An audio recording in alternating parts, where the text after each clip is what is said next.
19 mendapati sebuah bar di kawasan Kuningan, Jakarta Selatan yang beroperasi melebihi batas waktu yang ditetapkan dalam aturan pembatasan atau PPKM. Parahnya lagi pengunjung yang hadir berdesakan dengan kapasitas di atas 100%.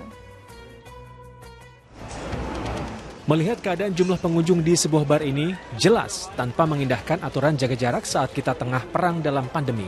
Hasil pantauan tim Satgas Sabtu malam, jumlah pengunjung berkisar 150-an orang yang artinya di atas 100% kapasitas.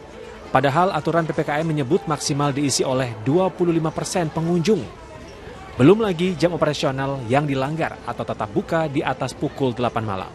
Banyak pengunjung yang melebihin dari ketentuan yang ada. Kalau ketentuan yang ada sesuai dengan peraturan Gubernur DKI adalah 25%. Namun yang kita lihat tadi hampir 100% dan tempatnya full. Pada saat kita cek ke dalam banyak juga yang tidak pakai masker dan berkerumun. Tentu saja ini berbahaya buat semuanya.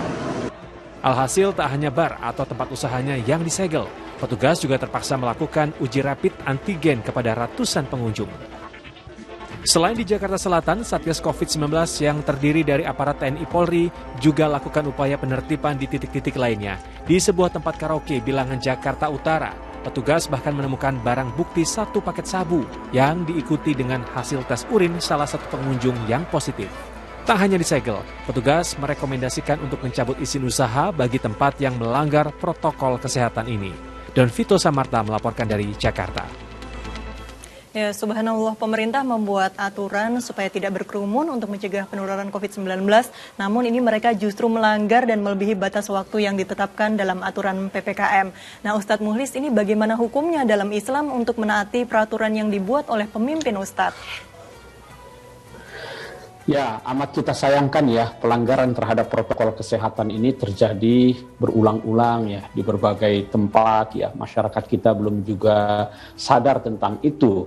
Dari sudut pandang agama, pelanggaran terhadap protokol kesehatan itu jelas berdosa ya.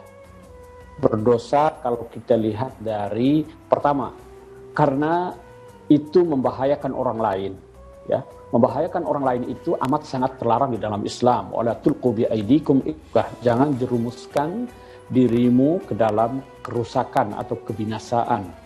Kemudian dalam satu hadis dikatakan la dharara wa la dirar. Jangan sampai menimbulkan bahaya untuk diri dan juga untuk orang lain. Yang kedua, dosanya itu adalah karena tidak taat kepada aturan atau perintah ulul amri. Ulul amri di sini adalah otoritas ya, pemerintah. Apalagi kita dalam situasi pandemi, perang melawan pandemi, dan bagi kita umat Islam mentaati protokol kesehatan yang itu dibuat sejalan dengan tuntunan ajaran agama. Kalau kita niatkan itu sebagai ibadah, maka akan mendatangkan pahala. Sebaliknya, ketika dilanggar, itu akan menyebabkan dosa yang akan mendapatkan ya hukumannya di akhirat kelak.